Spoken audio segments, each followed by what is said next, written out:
Welcome to a new edition of Crawling Mondays. In today's edition, I have the pleasure to talk about one of those topics that we all certainly need to do in one way or another, whether in-house, especially if we work at agencies, right?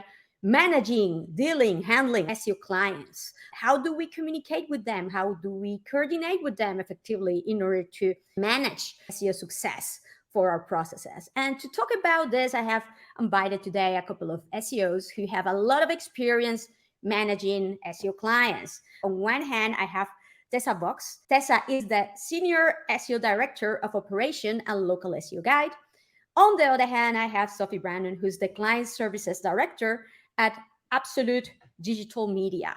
Before starting the conversation today, I want to thank to our sponsor, Content King. Content King is the real-time SEO crawler that will alert you whenever something goes wrong on your website or your client's website. So if you don't know Content King, you can go to the link below.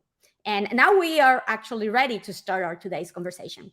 I have to say that in my case, when I started in SEO, I was in the agency side, but I was in this agency where like every SEO we used to handle, I don't know, like 30 clients or something like that at a time.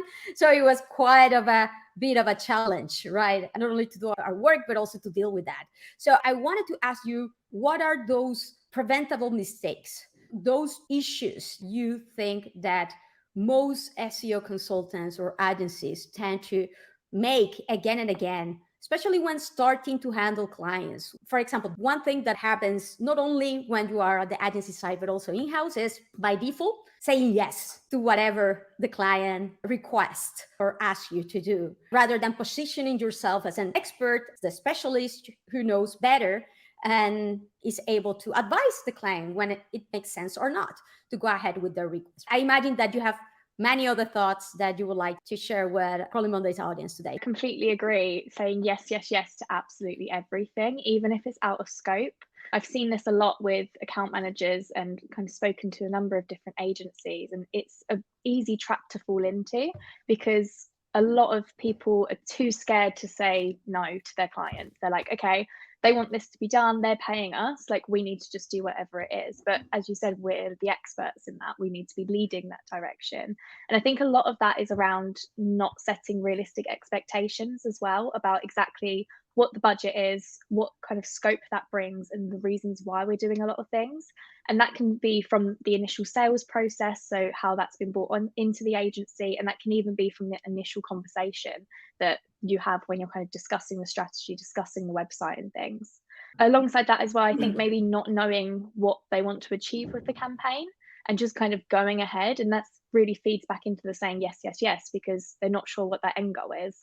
And not knowing what that end goal is going to basically stop you from driving that strategy and driving the reporting and linking anything back. You're just going to keep doing whatever it is you think you need to do to get some form of result. And that's where you're going to end up tripping up, really. You mentioned something regarding that. A lot of this necessity to say yes is because the client starts asking for stuff that is out of, even if it is out of scope of the project, but it's because of there has been a lack in the sales process before, in the validation of the right fit or understanding of the scope of what the client needs and what they should expect in the first place. And because there hasn't been potentially even an SEO specialist involved, they have been only a salesperson who have promised this and there or whatever just to close the deal on the client on the project. And then later on, the SEO manager or specialist in charge have this pressure to have to fulfill all these requests or demands of the clients just because this hasn't been communicated well at the beginning or validated well at the beginning. So this is very, very important that communication and the establishment of expectations should start right when the SEO process is being sold. I think, yeah, the overarching theme here is communication, like early and fast communication, setting expectations, validating what has been said in the sales process. And really, I think the one that like a lot of people miss is not like over promising what you're going to be doing. Just keep it simple. And that way you can always surprise people, but you never disappoint. And I think that's like a big one that's easy to do. But if you miss it, it makes like a big difference. That is important. Just being reliability on whatever you do is already the base for a successful project. The problem is like when there is not like, let's say, an agreement, established, well-aligned agreement by all sides of what you are supposed to deliver, do, achieve, etc. So the communication bit is definitely critical. On the other hand, something also important is establishing also the resources that will be needed and setting the expectations that you will need to communicate to with other areas. It should be clear that there should be like ongoing communication, two-side communication with the development team, with the copywriting team, with the PR team, all the teams involved within the execution in order to achieve success. And not only communication, but also coordination to be able to manage together the activities. So as a next question, I wanted to ask you, which would you say are the building blocks for an effective SEO management / coordination / communication with clients? I think from my side of things, like we've touched on communication quite a lot already, but I think particularly if you're in more of a kind of a senior SEO position, we deal with SEO every single day.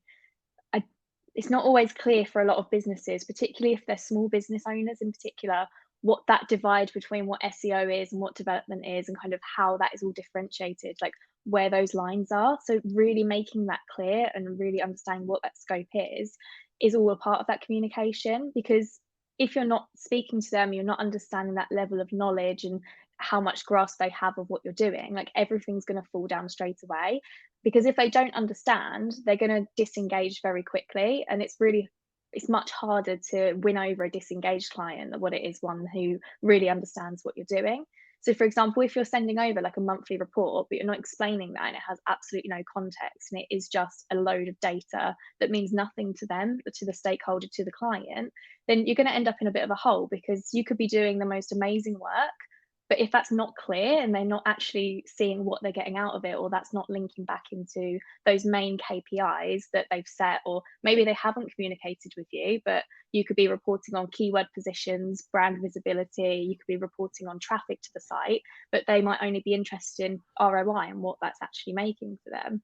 So really, really good in-depth reporting, but also that communication piece and understanding what it is those initial objectives are that you're trying to achieve will help you to build a much stronger relationship in the future and stop things from falling down.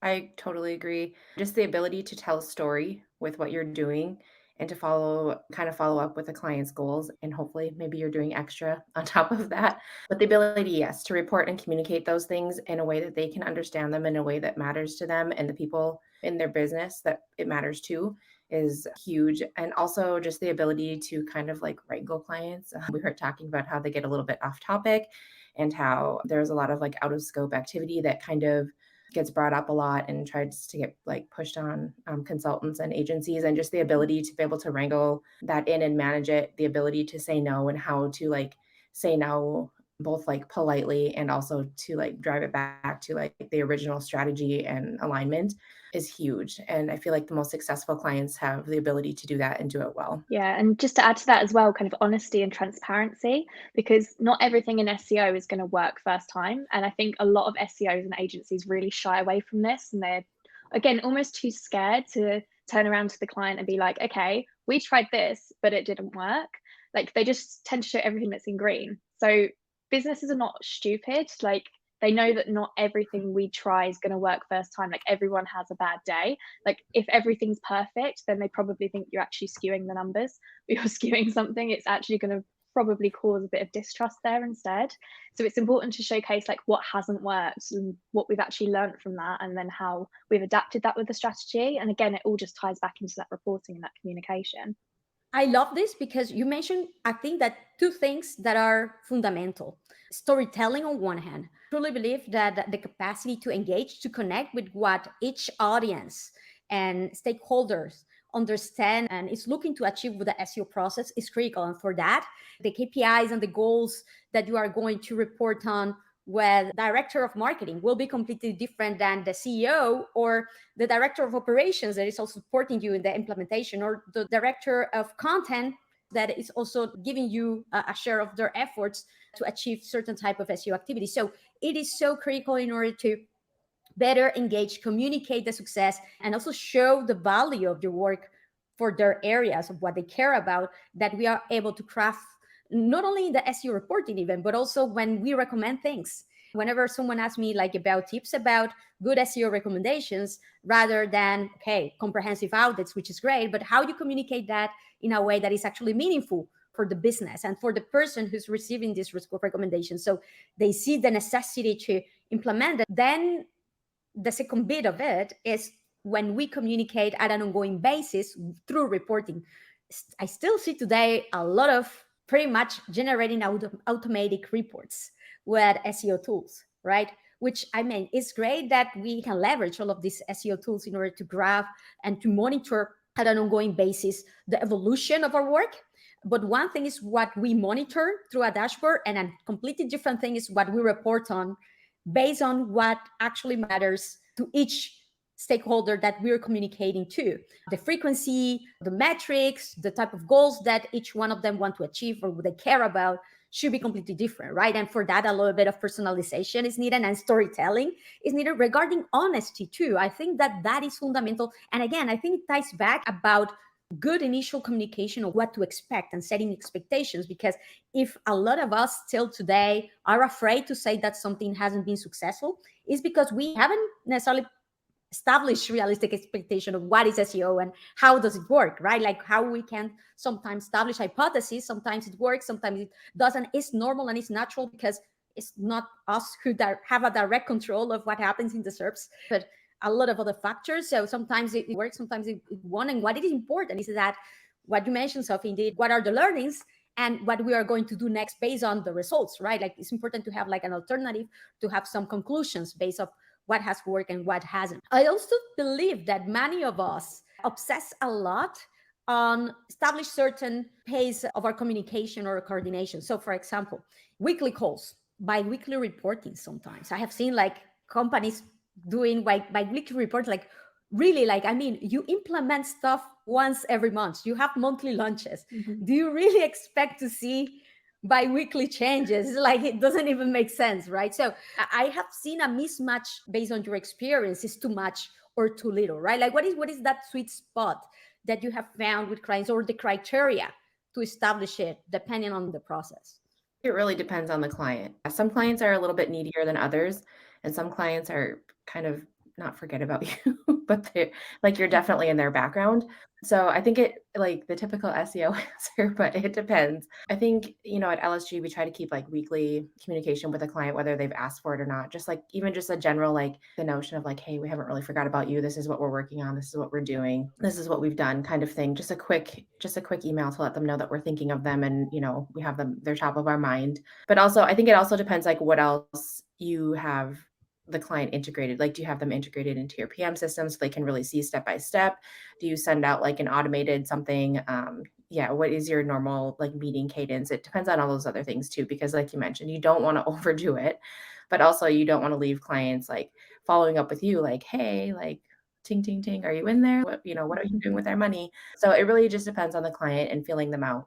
Yeah, I completely agree with that. I mean, as you mentioned later, like I know of clients and of situations where they're asking for weekly reporting. They're like, bring a new set of slides for every single weekly report we have. And then we must also have a monthly check over and then a quarterly check over and then everything like this. And it's like, so clearly you don't understand SEO. So let's take it back to that education piece. And like, so this is actually what you should be seeing, the expectations you need to put in place. But I do think really regular check-ins with clients is important. So as you said, Tess, like making sure that they're not following up with us and that we're being really proactive. So for us at Absolute, we recently introduced Slack to do that with our clients. So originally it was all via email, but was doing a few feedback calls and things like that. And they were kind of finding that maybe our responsiveness wasn't as good as what they would expect. So we were like, okay, cool. What would be a solution for this? Let's try like an instant messaging kind of platform. And Slack's really worked well for that, because you can, rather than just keeping the whole conversation just about kind of like SEO or any of the other marketing channels, you can just drop a quick message on a Monday to be like, hey, so-and-so, like, how was your weekend? And you can actually try and build up a bit more of a personal relationship like that. Now, there are some hit and miss things when we're talking about kind of instant messaging apps for client use, because we need to obviously make sure that it's not being abused by clients, that their expectations are like they're not putting too much pressure on our account management teams, and they're not expecting out of hours responses. So it's important to put those kind of boundaries in place and those expectations in place. But it's really helped us just to build better client relationships overall and just manage those expectations a lot better. But in terms of those reporting, I think a monthly report is absolutely fine, because you're doing a certain amount of work every month. You're normally working to monthly retainers in most cases in agencies, or if it's things like digital PR, that could be quarterly, but just having really regular updates of, hey, this is kind of the thing, this is what we're working on, or these are some trends we found, or this is like one of the latest Google algorithm updates and this is the information we have about it, and just keeping clients as up to date as possible about what's going on. I totally agree that it depends a little bit on the type and nature of project, and also like the capacity of the client to implement stuff that needs to be communicated and validated with them. And also what we have agreed at the beginning with them. It is important to have this shared understanding of like, okay, we are going to do weekly calls. If there's something to be coordinated, to be launched, whatever. What I tend to do also with certain clients, if I see that the cadence of the work is not the one that we initially expected, and they're a little bit slower, I try to be proactive and say, hey, have you done anything this week? Or have you done any progress on this as we had already expected it? So let's definitely have a catch up as we had planned in a couple of days.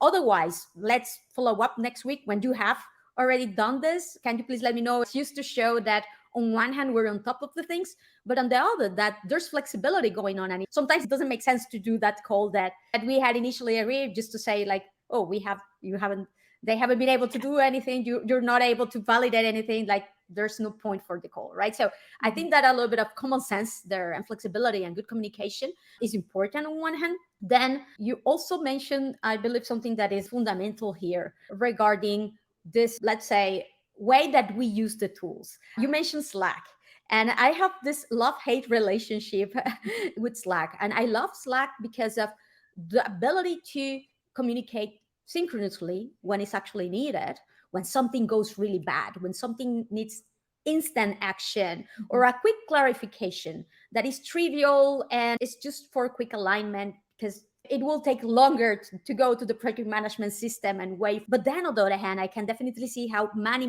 times both instant messaging and email even is misused to discuss stuff that should have been put in the project management system in order to be seen not only by you, but to be easily referred and validated by a bigger team of people, and to be well documented, that needed a little bit of more in-depth analysis potentially, and can be followed up in an asynchronous way, right? So I established this distinction and tried to also at the beginning of the process to set the expectation well of what is doable or reasonable to discuss over Slack indeed for those projects in which I have it, and in which others it doesn't. And we are going to discuss in an asynchronous way, many times even me recording my screen and explaining stuff. So whenever the client comes back online, like a few hours later, they see it and it's good. So even for complex stuff, it can be done like that. Otherwise, I'm afraid that the excess of that instant messages can make us go a little bit crazier and not being able to effectively do our work, right? Because we're always getting those instant message all the time, right? Like I have even heard about horror stories, especially of SEOs, thankfully not me, and I will never do this, but of SEOs handling things with WhatsApp messages. It's like, what are you telling me? Imagine receiving chats through WhatsApp I've seen it business happen. owners asking through WhatsApp at 8 p.m. It's like, no. And expecting an instant response, because that is the thing. Whenever we send something through instant messaging, the expectation is that you reply right away because of the nature of the medium, right? So there's a fine balance there. It's important to establish what can be expected, what is not reasonable to expect, what should be discussed through each medium, or the type of criteria that you use to set this with clients. Yeah, I think, like you said, we've had the WhatsApp thing. We've had clients message us over WhatsApp for some unknown reason, and somehow managed to find people's mobile numbers were not even passed over, or they've accidentally called, say they're out and about or something, they've called the client via their mobile, the mobile phone's been picked up, just awful things like that. So yeah, it's pretty crazy. But in terms of those boundaries that we're setting, like we are very clear to our clients, like these are our working hours. If you're sending messages within this hour, you'll typically get, say, a 24-hour response, because that's what we'd normally do with our emails anyway. We do like our account managers to kind of just go in, even just to acknowledge it as well, just like a little thumbs up. Like they don't even have to go back to it at that time or anything like that, but just making sure that like clients aren't being forgotten about. But it's just making sure that like clients aren't expecting out of hours responses. They're not expecting things always instantly, and just making that very clear from the minute it's set up as well, to just be like, this is what we're using it for. We send out a Slack guide now as well. That's something new that we're putting together to be really outlining these expectations for our clients. So it is 100% clear for them and 100% clear for us as well, how we're using it, why we're using it, and kind of how they can expect that communication from our teams. So yeah, just really making that very clear is super important, because you will get clients, especially small business owners, where this is a large portion of their marketing budget, or it's all of their marketing budget. And again, they don't really understand SEO, but they kind of know that they should be doing it because someone down the pub told them that that's what they should be doing. So they want to be constantly monitoring it, but just making it super clear. And that's where your reporting can be really helpful, and it can move a lot of that communication away from instant messaging, constant kind of calls, weekly calls. We've had clients even phone up like 3 or 4 times a day, every single day, and take up loads of account management time because they just didn't know what to expect. So just making that really, really clear from the off is just super important.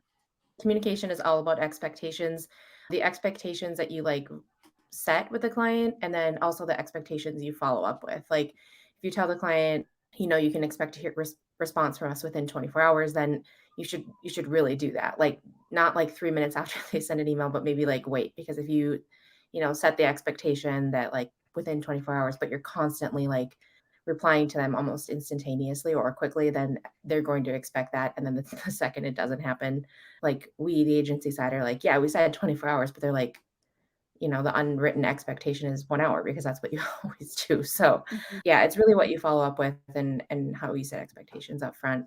Now that we're talking about different formats and mediums and messaging systems, I know, Tessa, that you love ClickUp, and I will love to hear a lot more about it. Which are your favorite tools? Which are those tools that you use and you love? I would love to hear how you use them too in order to effectively communicate and coordinate stuff with clients.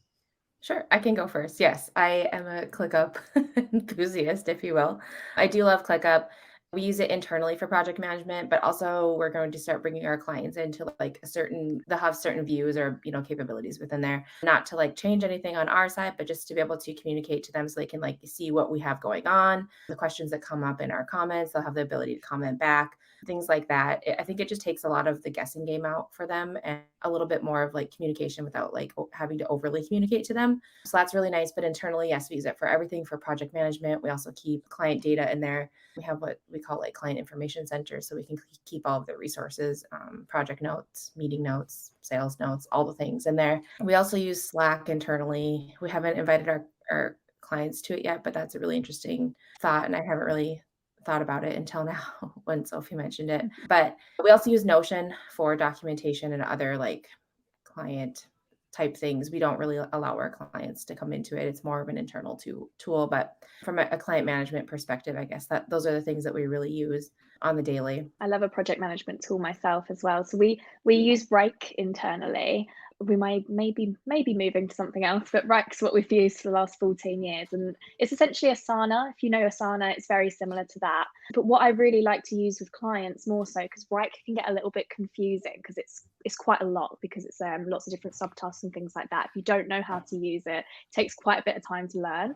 I love Trello to use with clients because you can pretty much just set up a bunch of different cards, particularly with developers as well, to say, this is everything that's outstanding. You can put as much information in there. If there's any questions, you've got kind of like comment streams on there, and it's all kind of in one place.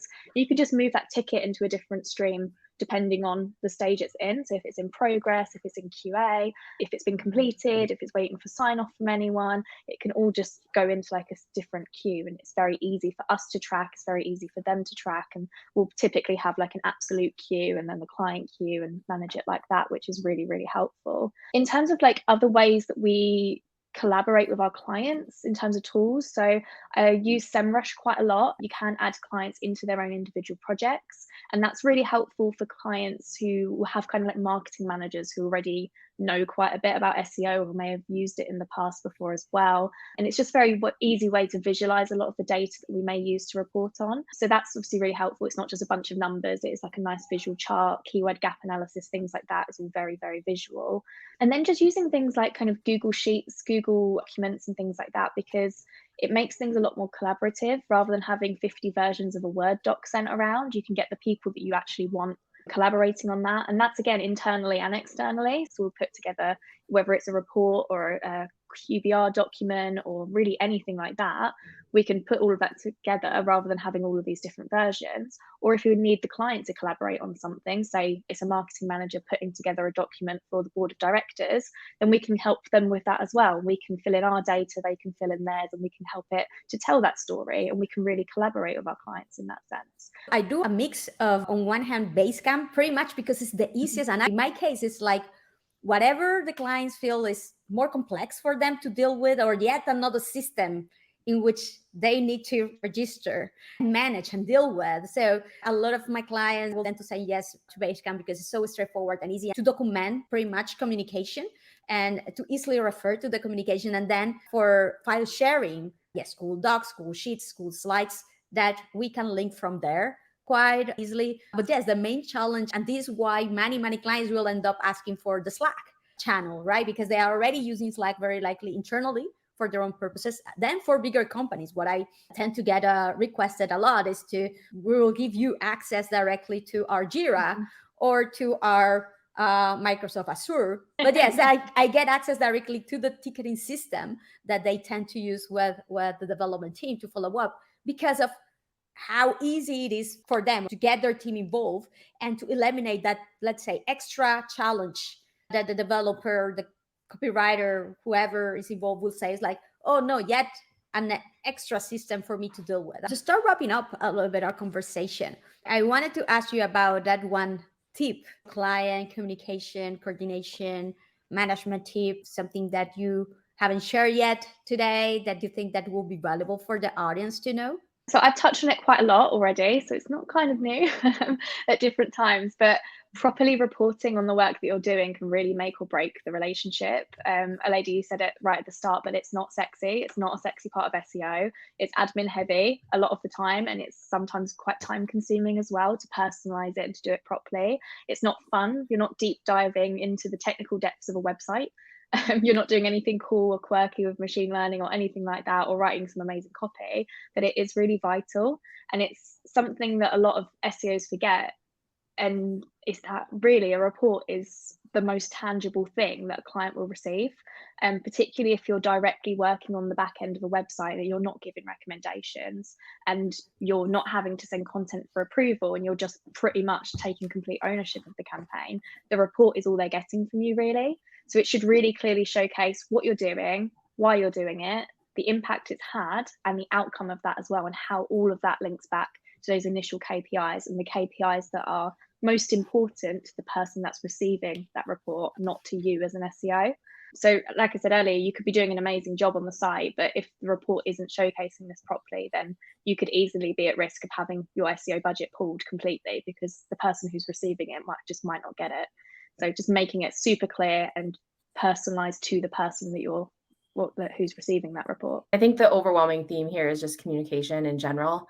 I think one of the biggest things in client management in agency life is really just figuring out communication, how to effectively communicate. Like you can communicate, but there's also effective communication. So really like setting expectations up front, like having the communication that whatever is being said during the meeting, but also like validating and playing back information within your conversation to be able to validate to the client that you understand them and that they understand you. That way expectations are almost always aligned and you're on the same page and everybody knows what to expect. At the end of the day, we talk about our skills as SEOs of being like highly technical, but at the end of the day, is like half of the work is getting your clients to implement stuff. And for that, you also need to be a good communicator to be able to showcase or to make them understand the why, the importance, right?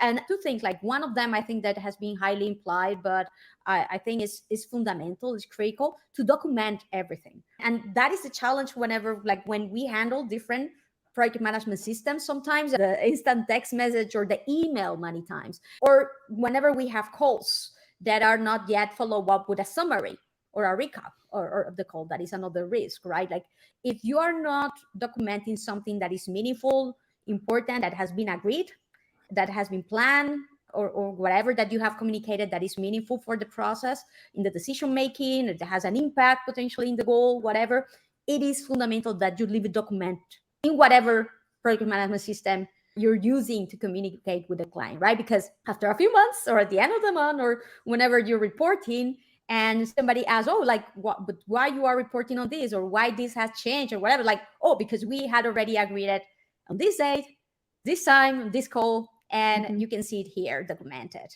Exactly. Because otherwise, even if you have actually talked about it, if it is not written, it goes with the wind, right? And nobody knows. The person who was there, also potentially people change roles, and what you had agreed with the previous manager, with the previous person that you will handling the project might go away from the company, etc. So all of that, what is really meaningful, is important that is left documented. And then another very, very important thing that many times we spoke about this on the reporting, but I believe that is truly critical in whatever we ask or communicate with the clients, like even in the SEO recommendations, whatever, like we always should communicate the why. Why is this important to achieve X or Y goal that is actually like meaningful for the person that we are talking with? Showcase examples of competitors who are able to or already do this and are achieving success with it, or other areas of the own business or the own website that is already doing this and is already seeing success or the expected results that we are looking to achieve. At the end of the day, this is what will allow us to achieve the execution that we expect and the goals that we look forward to. So thank you both very much, Tessa and Sophie. Your insights have been super valuable. I really appreciate them. And as you see, both of them, Tessa and Sophie, are experts in the field. So if you have any questions, if you have any doubts, please leave them here. I will ensure to tag them so they can follow up. And please share them through social media where they are very active. And thank you very much again for joining. If you like the video, remember to like the video. If you're not yet subscribed, you better subscribe so you don't miss any more videos, of course. And very looking forward to see you in the next Crawling Mondays. Bye-bye.